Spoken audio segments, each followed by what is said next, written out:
it is for me to be in Rwanda.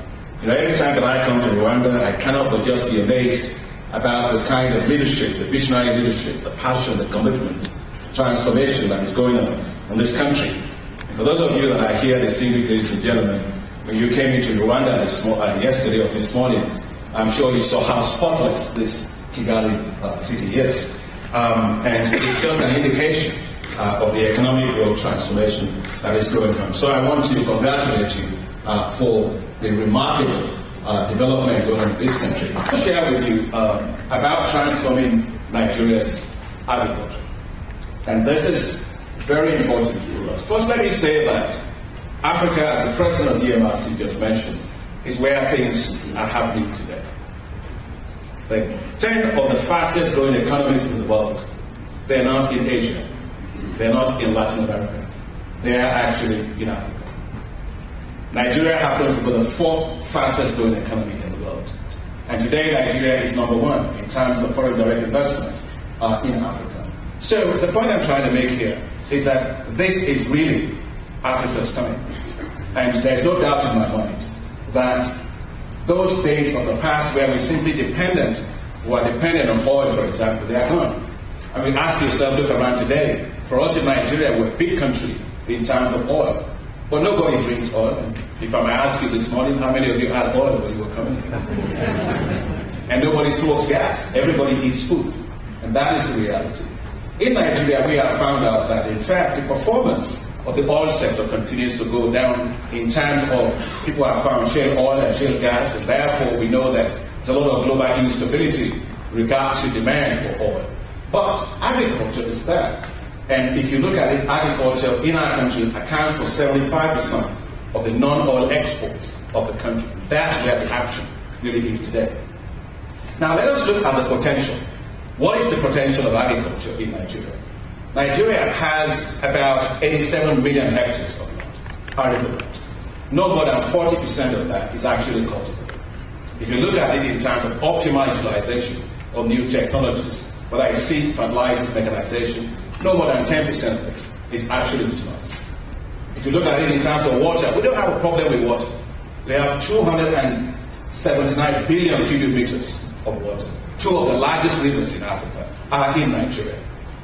River Niger and River Benue. We have a population of 167 million people. And as I told you, they don't drink oil. They actually eat food. And so Nigeria is a huge market in terms of agriculture products. But potential is important. But who eats potential? Nobody can eat potential. We've got to unlock that potential and transform it into assets for ourselves. And that's exactly what we decided to do. When President Goodluck Jonathan was elected as president, he started a time-bound, aggressive plan to unlock that potential of agriculture in Nigeria. And this is not about politics. This is really about a structural transformation of our economy. And in doing this, we decided we have to set very clear metrics about how we're going to do that. First and foremost is that we are going to add 20 million metric tons of food to our domestic food supply by 2015. That's over a 4-year period of 5 million metric tons per year. We decided we had to use agriculture to create jobs, 3.5 million jobs by 2015, and of course to create wealth. Now, agriculture is not a development activity. Agriculture is not a development program. Agriculture is not what you use to maintain rural poverty, which is the way we've been looked at it for decades in Africa. But in fact, agriculture is a business. Whether you are in seed, in fertilizer, in storage, in processing, in logistics, in transport, in export, everything about agriculture is a business. And so we took the position as a government that agriculture will no longer be treated as a development program. We also took the decision that we have to look at a full value chain, all the way from the farm straight to the table. And because you add value as you go up the value chain, therefore, it was very important for us to make that fundamental shift. Now, let me give you some updates in terms of what has been achieved by this transformation agenda in the last 2 years. At the center of any agricultural revolution is really what you do with your farm input sector. In other words, if you can't get seed, if you can't get fertilizers, if you can't get agrochemicals, it really doesn't matter what you do in agriculture. It cannot work. I want to pick an example of why government should get out of the business of doing this. This is the case of fertilizer in Nigeria. We had an old system. The government would buy fertilizer, the government would distribute fertilizers. You can almost look at it like a pipeline. Well, it goes in one way, but it doesn't come out the other way. And if it comes out the other way, it goes to different places. It wasn't going to the farms of the smallholder farmers at all. In fact, we spent roughly 873 billion naira on fertilizer subsidies since 1980 to 2010. No more than 11% of that actually got to farmers. And so the rich political elites, powerful bureaucrats actually cornered everything. And so the farmers were getting leaner, and the rich folks were getting fatter. That's what happens when you have a government bureaucratic system, when government does things. And so we knew that government, in fact, was not subsidizing farmers. Indeed, government was simply subsidizing corruption. And therefore, we decided that this had to end because farmers were losing dignity. And so what did we do? We ended 40 years of corruption in the fertilizer sector in this administration. And we did it within 90 days of this administration when I was appointed minister. Took the government out of the business of buying and distributing fertilizers.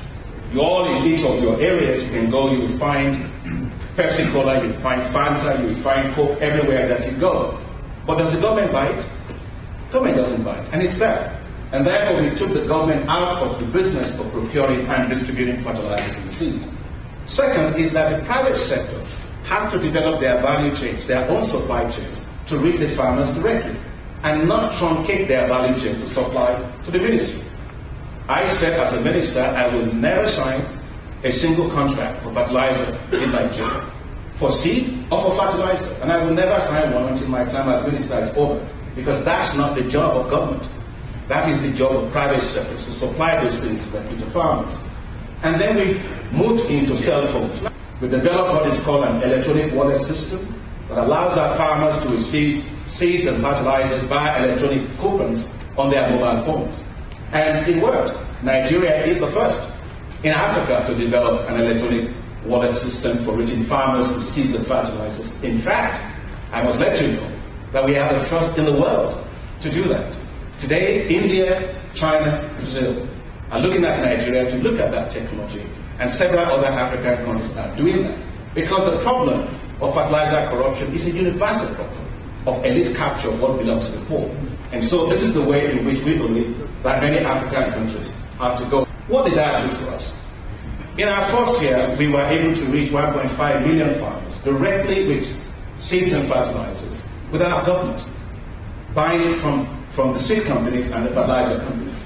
That's impacted on 7.5 million people.